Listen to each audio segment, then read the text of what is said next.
ಆದ್ರೆ ನೀವು ಮಾತ್ರ ನನ್ನನ್ನ ಉದಾಸೀನವಾಗಿ ನೋಡ್ತೀರಾ. ಅದಕ್ಕಾಗಿಯೇ ನಿಮ್ಮ ಮೇಲೆ ನನಗೆ ತುಂಬಾ ಕೋಪ. ನಿಜ, ಅದಕ್ಕಾಗಿ ಎಲ್ಲರೂ ಖಂಡಿತ ಸೇರಬಹುದು. ಮದುವೆಯಾಗಿ ಈ ಸಮಾಜಕ್ಕೆ ಒಪ್ಪಿಗೆ ಪಡೆದು ಸತಿಪತಿಗಳಾಗಿ ಜೀವನದ ಲೋಕಿಯಲ್ಲಿ ಪ್ರಯಾಣಿಸಲು ತಂದೆ ಅಣ್ಣ ಅತ್ತಿಗೆರ ಅಪ್ಪಣೆ ಪಡೆದು ಬಂದರು ಪೂಜಾ. ಬಂದಿರುವೆ ಮುಂದಿನ ವಾರವೇ ನನ್ನ ಮದುವೆ. ಹಾಗೆ ಯಾರು ಭಯವಿಲ್ಲದೆ ನಿನ್ನನ್ನು ಕೈ ಹಿಡಿದು ಪ್ರೇಮ ಲೋಕಕ್ಕೆ ಕರೆದೊಯ್ಯುತ್ತೇನೆ ಪೂಜಾ, ಕರೆದೊಯ್ಯುತ್ತೇನೆ. ಹೌದು ರವಿ, ಪ್ರೇಮ ಲೋಕದಲ್ಲಿ ಯಾವ ಅಡ್ಡಿ ಆತಂಕಗಳು ಇಲ್ಲದಂತೆ ನಾವು ನೆಮ್ಮದಿಯಾಗಿ ಬಾಳಬೇಕು. ಅಷ್ಟೇ ಅಲ್ಲದೆ ನಿಮ್ಮ ಮನೆಯಲ್ಲಿ ನಿಮ್ಮ ಅಣ್ಣ ಅತ್ತಿಗೆ ನಿಮ್ಮ ತಂದೆಯವರಿದ್ದಾರೆ. ಆದ ಮೇಲೆ ನಾವು ಅವರೆಲ್ಲರ ಮಧ್ಯದಲ್ಲಿ ಸುಖವಾಗಿ ಬಾಳಲು ಸಾಧ್ಯನಾ? ಪೂಜಾ, ಜೀವನವೆಂದರೇನು? ಹಲವು ಬಂಧನಗಳ ಬಂಧನ. ನೀರಿನಿಂದ ಬೇರೆಯಾದ ಮೀನು ಹೇಗೆ ಬದುಕಲು ಸಾಧ್ಯವಿಲ್ಲವೋ, ಈ ಬಂಧನಗಳು ಸಮಾಜದಿಂದಲೂ ಹೊರಗಿರುವುದು ಸಾಧ್ಯವಿಲ್ಲ. ನಾವೆಲ್ಲವುಗಳನ್ನು ಸರಿದೂಗಿಸಿಕೊಂಡು ಸಾಗುವುದೇ ಜೀವನ ಕಡೆ ಜೀವನ. ಈ ಸಮಾಜದ ಬಂಧನದಿಂದ ದೂರವಾಗಬೇಕಾದ್ರೆ ನಮ್ಮದೇ ಆದ ಒಂದು ಸುಂದರವಾದ ಪ್ರಪಂಚವನ್ನ ನಾವು ಕಟ್ಟಿಕೊಂಡು ವೈಯಕ್ತಿಕವಾಗಿ ಜೀವನ ನಡೆಸಬೇಕು. ಅಂದಾಗ ಮಾತ್ರ ನಾವು ಏನನ್ನಾದ್ರೂ ಸಾಧನೆ ಮಾಡಲು ಸಾಧ್ಯವಾಗುತ್ತೇವೆ. ವಿಶೇಷರ ಆಶೀರ್ವಾದ ಬೆಂಬಲವಿಲ್ಲದೆ ಯಾವ ಸಾಧನೆ ಮಾಡಲು ಆಗಲಾರದು ಪೂಜಾ. ನಿನ್ನ ಮಾತಿನ ಅರ್ಥ ನನಗೆ ಆಗಿದೆ. ನಾನೀಗ ಆಸ್ತಿಯಲ್ಲಿ ಪಾಲು ತೆಗೆದುಕೊಂಡು ಬೇರೆ ಸಂಸಾರ ಹೂಡಬೇಕೆಂಬುದೇ ನಿನ್ನ ಅಭಿಪ್ರಾಯ ತಾನೆ? ಅದು ಸಾಧ್ಯವಿಲ್ಲ ಪೂಜಾ, ಸಾಧ್ಯವಿಲ್ಲ.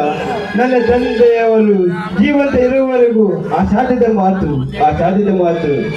ಒಂದು ವೇಳೆ ಮನಬಾಯಿಗೆ ಮಾಡಿದರೆ ನನ್ನ ತಂದೆಯವರು ಎದೆ ಒಡೆದುಕೊಂಡು ಸಾಯ್ತಾರೆ ಪೂಜಾ, ಸಾಯ್ತಾರೆ.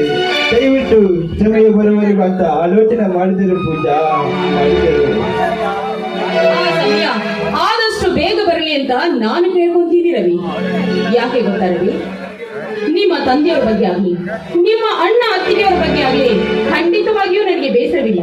ಆದರೆ ನಮ್ಮದೇ ಆದ ಒಂದು ಸುಂದರ ತೋಟದಲ್ಲಿ ಒಂದು ಚಿಕ್ಕ ಮನೆಯನ್ನು ಕಟ್ಕೊಂಡು ಆರ್ತಿಗೊಬ್ಬ ಮಗ ಕೀರ್ತಿಗೊಬ್ಬ ಮಗಳು ಅಂತ ತಿಳ್ಕೊಂಡು ನಮ್ಮದೇ ಆದ ಸುಂದರವಾದ ಜೀವನ ಮಾಡಬೇಕು ಅಂತ ಚಿಕ್ಕ ಆಸೆ ನಂದು ಅಷ್ಟೇ. ಪೂಜಾ, ನಿನ್ನ ಆಸೆ ಬೇಗ ಫಲಿಸಲೆಂದು ನಾನು ಆಶಿಸುವೆ. ಆದರೆ ಮಾನವನಿಗೆ ಅತಿಯಾಸ ಒಳ್ಳೆಯದಲ್ಲ. ಅತಿಯಾಸೆ ಗೆದ್ದೆಗೆಡೆ ಎಂಬಂತೆ ನಮ್ಮ ಮಿತಿಯಲ್ಲಿ ನಾವು ಬದುಕುವುದನ್ನು ರೂಢಿಸಿಕೊಳ್ಳಬೇಕು. ಪ್ಲೀಸ್, ಆಗಲೇ ನಮ್ಮ ಬಾಳಿನೋಗಿ ನಿರಂತರವಾಗಿ ನೆಮ್ಮದಿಯ ತಡೆ ಸೇರುವುದು ಪೂಜಾ, ತಡೆ ಸೇರುವುದು. ನಿಜ, ಅತಿ ಆಸೆ ಗತಿಗೇಡು. ರವಿ ಬಾಯಿಲಿ ನೋಡು, ಆಸೆಗಳಿಗೆ ಮಿತಿನೇ ಇಲ್ಲ.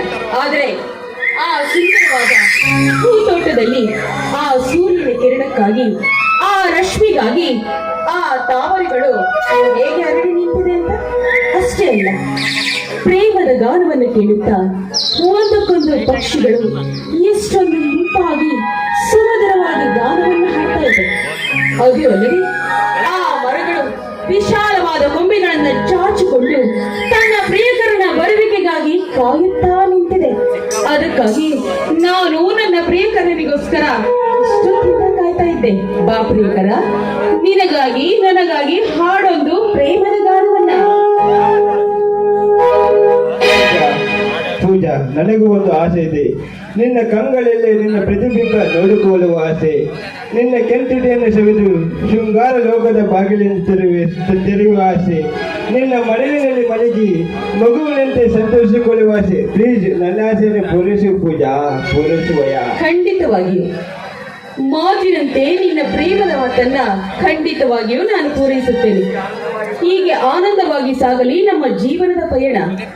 ಈಗ ಸದ್ಯಕ್ಕೆ ಸಾಗಲಿ ನಮ್ಮ ಪ್ರೀತಿಯ ಪಯಣ.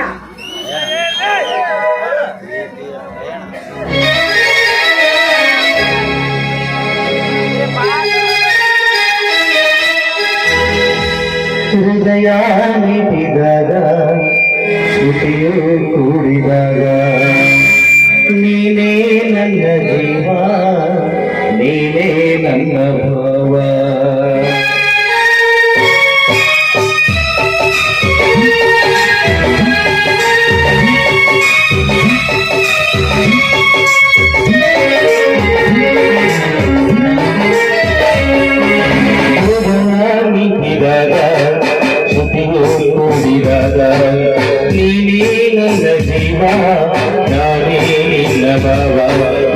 ಅನುರಾಗ ಬಂದಾಗ ಆನಂದ ಬೆರೆತಾಗ ಗೆಳತಿ ಬಾಳಲ್ಲಿ ಹೆಸರಾಗದ ಆನಂದ ಹೊಸ ಜೀವನ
ಕಲ್ಪನೆ ಮನಸ್ಸಿನ ಭಾವ ಎಲ್ಲವೂ ಪ್ರೇಮದ ಆರಾಧನೆ ಗೆಳತಿ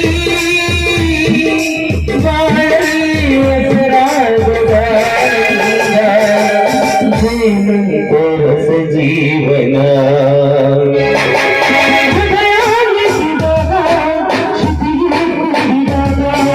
ನೀನೇ ನನ್ನ ಜೀವ ನಾನೇ ನಿನ್ನ ಭಾವ